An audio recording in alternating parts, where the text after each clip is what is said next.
লাগা ছাড়া 2-3 দিন জ্বরের পর আজ আমি একটু সুস্থ, কিন্তু কাল থেকে আবার আমার মেয়ে পড়েছে। গোটা বাড়িটা আমার হাসপাতালে পরিণত হয়ে গেছে, হয় আমার নালে মেয়ের। ও রাত্রেবেলায় একটু মাটন কষা খেতে ইচ্ছা করছিল, তাই ডিনারে একটু মাটন কষা আজ বানালাম। হ্যালো এভরিওয়ান, আমি পায়েল আর সবাইকে আমার চ্যানেলে অনেক অনেক স্বাগত। তো তোমাদের সাথে আজকে একটা নাইট কিচেন রুটিন আমি শেয়ার করব। তো রান্না করার পর দেখো আমার রান্নাঘরের অবস্থাটা কিছুটা এরকম থাকে। তো এখন আমার ডিনার হয়ে গেছে, এরপর আমি চলে এসেছি রান্নাঘর পরিষ্কার করতে। এই কাজটা বেসিক্যালি আমি প্রতিদিনই করি। রান্নাঘর নিট অ্যান্ড ক্লিনভাবে না গুছিয়ে আমার কিছুতেই ঘুম আসবে না। প্রত্যেক দিন মানে একদম, যদি যেদিন খুব শরীরটা খারাপ লাগে বা কোনো কারণ থাকে, সেই দিনই হয়তো সেটা খুব কম হয় যে আমি রান্নাঘরটা যেরকমভাবে ডিনার প্রিপারেশন করার পর রাখলাম ওই রকমই ছেড়ে দিলাম। আদারওয়াইজ আমি বরাবর রান্নাঘর কিন্তু একদম নিট অ্যান্ড ক্লিনভাবে পরিষ্কার করে তারপরে আমি ঘুমাতে যাই।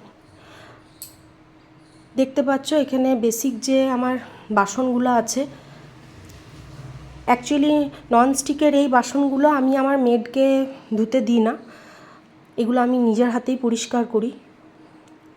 এই প্রত্যেকটা জিনিস হচ্ছে আমার ভীষণ শখের। আমি ভীষণ শখ করে এই এক একটা জিনিস কিনি, তো তাই এগুলো যদি খারাপ হয়ে যায় বা ভেঙে যায় তো আমার খুব খারাপ লাগে। ওই জন্য চেষ্টা করি এগুলোকে নিজের হাতেই ধুয়ে পরিষ্কার করে মেনটেন করতে। সত্যি কথা বলতে এই সংসারটাতে যা কিছুই তোমরা লক্ষ্য করছো বা যেটুকুই তোমরা দেখছো, সব কিছুই আমার নিজের হাতে গড়ে তোলা। আর খুব শখ করে করে জিনিস কিনেছি, বা এগুলোর মধ্যে মানে আমার একটা অন্যরকম ইমোশন জড়িয়ে আছে বলতে পারো। তো সেটা একটা কাঁচের গ্লাসই হোক, কি আমার ইন্ডাকশানই হোক, কি আমার ননস্টিকের কোনো কড়াই হোক। দেখতেই পাচ্ছ প্রতিদিনই আমি রাত্রেবেলায় গ্যাসটাকে এইভাবেই পরিষ্কার করি, কারণ এইভাবে রান্নাঘরটা পরিষ্কার করলে না ঘুমটাও খুব শান্তির আসে। আর সকালবেলায় যখন, কেন বেশিরভাগ টাইম আমাদের মেয়েদের আমরা রান্নাঘরেই আমাদের বেশিরভাগ সময় কাটাতে হয়, তো সকালবেলায় ঘুম থেকে উঠে যখন একটা পরিষ্কার ঝকঝকে রান্নাঘর দেখতে পাই, তখন একটা অন্যরকম কাজের এনার্জি আমরা পাই। তাছাড়া আগেকার দিনের মানুষও বলতো যে রান্নাঘর সবসময় পরিষ্কার করে তারপরেই ঘুমোতে যাওয়া উচিত। তাই আমি চেষ্টা নয়, প্রথম প্রথম চেষ্টা করতাম, বাট এখন এটা আমার অভ্যাসেই দাঁড়িয়ে গেছে। তো প্রথমে এইরকমভাবে একটু গ্যাসটা পরিষ্কার করে, গ্যাসটা আমি না ঠান্ডা হওয়ার পরেই করি, কারণ বডিটা গ্লাসের, তো গরম গরম অবস্থাতেই যদি গ্যাসটা পরিষ্কার করতে যাই তাহলে অনেক সময় গ্লাসটা ভেঙে যাওয়ার চান্স থাকে। তো ওই জন্য গ্যাসটা একটু ঠান্ডা হয়, তারপর আমি দেখো গ্যাসের যে জালিগুলো থাকে সেগুলোকেও ধুয়ে নিলাম। আর এই যে এই দুটো কন্টেনার আমি ভুলে গেছিলাম, সব কিছু পরিষ্কার হয়ে গেছে, এবার মনে পড়ছে। তো চলো এইগুলোকেও আমি ধুয়ে পরিষ্কার করে নিই।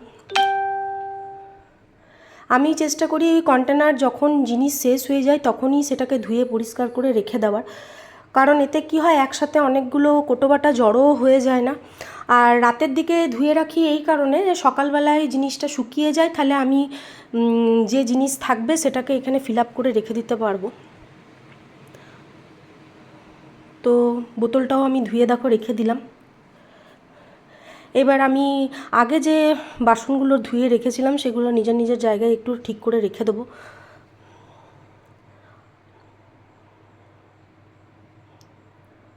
সব কিছু পরিষ্কার করার পর আমার রান্নাঘরটা কিছুটা এরকম দেখতে লাগছে। রান্নাঘরটা নিয়ে আমার অনেক প্ল্যানিং আছে, তো প্ল্যানিং বলবো না, মাথায় অনেক কিছু আছে, তো আপাতত এটাই। এখন শরীরটা যেহেতু খুব একটা ভালো নেই বা সেরে উঠতে পারিনি, তাই আর আমি ব্লগটা কন্টিনিউ করতে পারলাম না। গলার ভয়েস শুনে বুঝতেই পারছো এখনও আমি পুরো সুস্থ হয়ে উঠিনি। তো দেখা হচ্ছে আবার পরের ভিডিওতে। সবাই ভালো থেকো, সুস্থ থেকো, বাই, টেক কেয়ার।